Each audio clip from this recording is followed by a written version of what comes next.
Hello guys, আজ আমরা দেখব দ্য পেট্রোলিয়াম রুলস 2002 চ্যাপ্টার 4, যেটাতে ইলেকট্রিক্যাল ইনস্টলেশন সম্পর্কে বলা আছে। তো এই চ্যাপ্টারে রুল নাম্বার 103 মানে 103, রুল নাম্বার 103-এ হ্যাজার্ডাস এরিয়া সম্পর্কে বলা আছে। তো হ্যাজার্ডাস এরিয়া কোনগুলোকে বলবো? রুল নাম্বার 103-এর সাবরুল 1, এতে বলা আছে যে পেট্রোলিয়াম যার ফ্ল্যাশ পয়েন্ট 65 ডিগ্রি সেন্টিগ্রেডের নিচে, মানে ক্লাস বি ক্লাস সি এগুলো হতে পারে, তাদের ইগনাইট মানে তাদের ইগনিশন করার ক্ষমতা থাকতে হবে। তাদের যেসব পেট্রোলিয়ামের ফ্ল্যাশ পয়েন্ট 65 ডিগ্রি সেন্টিগ্রেডের নিচে, কিংবা এমন কোনো ইনফ্লেমেবল গ্যাস অর ভেপার যেটা প্রেজেন্ট আছে, যার কিনা ইগনিশন করার ক্ষমতা আছে, সেগুলো যদি থাকে, সেগুলো যদি প্রেজেন্ট থাকে, তাহলে সেটা হচ্ছে হ্যাজার্ডাস এরিয়া। এটা সাবরুল নাম্বার 1-এ বলেছে। সাবরুল 2-তে বলছে যদি পেট্রোলিয়াম অর ইনফ্লেমেবল লিকুইড যার ফ্ল্যাশ পয়েন্ট 65 ডিগ্রি সেন্টিগ্রেডের ওপরে, তাদেরকে যদি রিফাইন্ড থাকে, তারা যদি ব্লেন্ডেড হয়, তারা যদি হ্যান্ডেলড হয়, কিংবা তারা যদি স্টোরড থাকে, এই চারটে কন্ডিশন যদি থাকে, বা চারটে কন্ডিশনের মধ্যে যদি কোনো একটা কন্ডিশন থাকে, তাহলেও সেটা হ্যাজার্ডাস এরিয়া। তাহলে দু রকমের হ্যাজার্ডাস এরিয়া আছে। একটা হচ্ছে যেখানে পেট্রোলিয়াম যার ফ্ল্যাশ পয়েন্ট 65 ডিগ্রি সেন্টিগ্রেডের নিচে, এবং কিংবা যদি কোনো ইনফ্লেমেবল গ্যাস আর ভেপার প্রেজেন্ট থাকে যার ইগনিশন করার ক্ষমতা আছে, সেটা হ্যাজার্ডাস এরিয়া। সাবরুল 2-তে বলছে পেট্রোলিয়াম অর ইনফ্লেমেবল লিকুইড যার ফ্ল্যাশ পয়েন্ট 65 ডিগ্রি সেন্টিগ্রেডের ওপরে, যেটা কিনা রিফাইন্ড হতে পারে, ব্লেন্ডেড হতে পারে, কিংবা হ্যান্ডেল হতে পারে, কিংবা স্টোরড হতে পারে, মানে থাকতে পারে, এইগুলো যদি হয় তাহলে এটাও একটা হ্যাজার্ডাস এরিয়ার মধ্যে পড়বে। তো হ্যাজার্ডাস ক্লাসিফিকেশনের মধ্যে 3 রকমের জোন আছে: জোন 0 এরিয়া, জোন 1 এরিয়া, আর জোন 2 এরিয়া। জোন 0 এরিয়া সবচেয়ে খতরনাক, সবচেয়ে hazardous. Zone 1 area less than that, and zone 2 area less than that. তো যদি আমরা একটা সিম্পল এক্সাম্পলের সাহায্যে বুঝি, ন্যাচারালি যে পেট্রোল পাম্পে আমরা পেট্রোল নিই, সেখানে যে ট্যাঙ্কারটা এসে তেলটা খালি করে, সেই ট্যাঙ্কারের ভেতরে যে তেলটা থাকে, এবং সেখানে যে গ্যাসেসগুলো মানে যে ভেপারসগুলো যেগুলো তৈরি হয় এই স্পেসে, সেই জায়গাটা হচ্ছে জোন 0 এরিয়া। কারণ কি জোন 0 এরিয়া মানে কি? জোন 0 এরিয়া মানে এমন একটা জায়গা যেখানে সব সময় ইনফ্লেমেবল লিকুইড আর গ্যাসেস আর ভেপার্স প্রেজেন্ট থাকে। সিমিলারলি যে এই ট্যাঙ্ক থেকে যে আন্ডারগ্রাউন্ড ট্যাঙ্কে এটা খালি হয়, আর এই আন্ডারগ্রাউন্ড ট্যাঙ্কে যে ভেপার বা গ্যাস তৈরি হয় বা যে লিকুইডটা থাকে, সেই জন্য সেই জায়গাটাকেও জোন 0 এরিয়া বলা হয়। তো এই জোন 0 এরিয়ায় কিন্তু আমরা ইন্ট্রিনসিক্যালি সেফ ইলেকট্রিক অ্যাপারেটাস ইউজ করব। এটা কি জিনিস? ধরুন একটা জোন 0 এরিয়ায়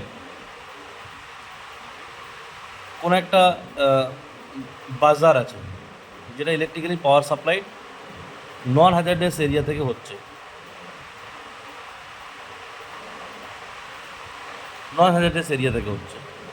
এখানে জোন 0 এরিয়া, এটা নন হ্যাজার্ডাস এরিয়া। তাহলে এটা কি অ্যাপ্রুভ নেওয়া যাবে না? কেন? কারণ এখানে যে পাওয়ার সাপ্লাই যে তার ওয়্যারের মধ্যে দিয়ে হচ্ছে, সেখান থেকে কিন্তু এটা ইগনিশন হতে পারে। সেই জন্য এখানে এই এনার্জি লেস করার জন্য একটা আমরা কোনো energy reducer circuit, safe circuit বানাতে পারি। সেটাকে আমরা বলবো ইন্ট্রিনসিক্যালি সেফ ইলেকট্রিক অ্যাপারেটাস। এভাবে আমরা তৈরি করতে পারি যাতে কি না এর এনার্জি লেস হয় এবং এই ইগনিশন করতে না পারে। ঠিক আছে? তো এই রকম ইন্ট্রিনসিক্যালি সেফ ইলেকট্রিক অ্যাপারেটাস ইউজ করা যাবে। সেটাও কিন্তু আবার চিফ কন্ট্রোলারের কাছ থেকে রিটেনে অ্যাপ্রুভাল নিতে হবে। আর জেনারেলি কোনো ইলেকট্রিক্যাল অ্যাপারেটাস অ্যালাউ করে না। জোন 0 এরিয়ায় জেনারেলি কোনো ইলেকট্রিক্যাল অ্যাপারেটাস অ্যালাউ করা যায় না।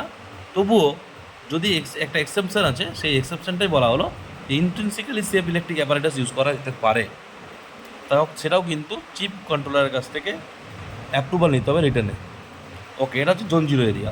নাও জোন 1 এরিয়া কাকে বলবে? জোন 1 এরিয়া হচ্ছে, ধরুন এই ট্যাঙ্কার থেকে এই নিচের ট্যাঙ্কে পাইপের মাধ্যমে খালি হচ্ছে, তো এই পাইপের মাধ্যমে তেল কি সবসময় থাকবে? যতক্ষণ অবধি খালি হবে ততক্ষণ অবধি থাকবে।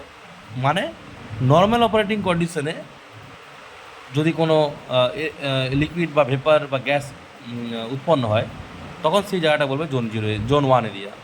তো জোন 1 এরিয়া যেখানে পেট্রোলটা নিচ্ছে বা ডিজেলটা নিচ্ছে কোনো একটা গাড়ি, সেই জায়গাটাও কিন্তু জোন 1 এরিয়া, কারণ সেখানে সবসময় থাকবে না, নর্মাল অপারেটিং কন্ডিশনে থাকবে, কিন্তু নর্মাল অপারেটিং কন্ডিশনে থাকবে কিন্তু সবসময় স্টোর থাকবে না।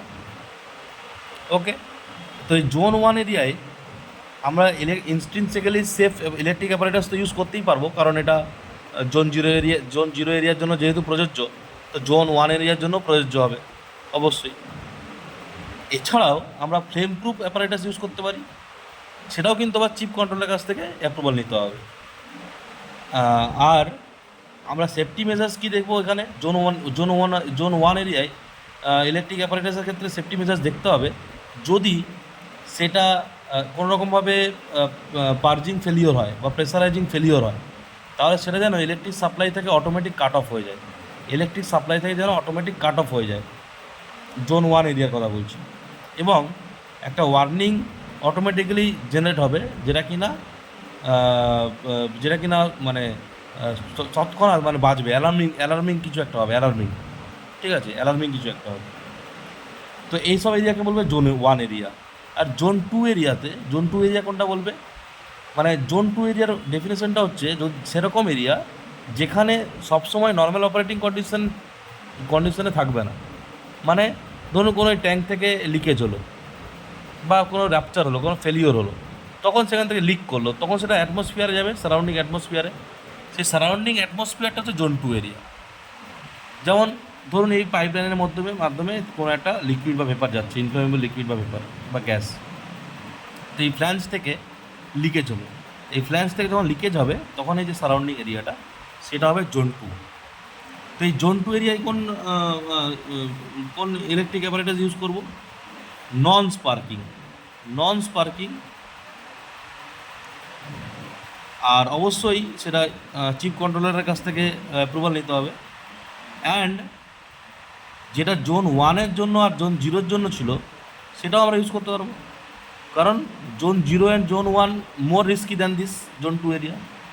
তো জোন 0 এরিয়া যেটা ছিল intrinsically safe electric apparatus, and zone 1 area ছিল intrinsically safe apparatus and flame proof apparatus. এই তিনটে তাহলে আমরা টোটাল ইউজ করতে পারবো জোন 2-তে। জোন 1-এ একটা ইউজ করতে পারবো, সেটা হচ্ছে intrinsically safe electrical apparatus. Zone 1 area আমরা দুটো ইউজ করতে পারবো, এক নম্বর হচ্ছে intrinsically safe electrical safe apparatus and flame proof apparatus. আর জোন 2-তে আমরা তিনটে ব্যবহার করতে পারবো, নন স্পার্কিং, জোন 0 যেটা ছিল intrinsically safe electrical apparatus, and zone 1-এর জন্য যেটা এক্সট্রা ছিল সেটা হচ্ছে ফ্লেম প্রুফ। মানে জোন 2-তে আমরা তিনটে ইলেকট্রিক্যাল অ্যাপারেটাস ইউজ করতে পারবো। এই হচ্ছে হ্যাজার্ডিয়াস এরিয়াস ক্লাসিফিকেশনের মেন ব্যাপার। আশা করি আপনারা বুঝতে পেরেছেন। Thank you.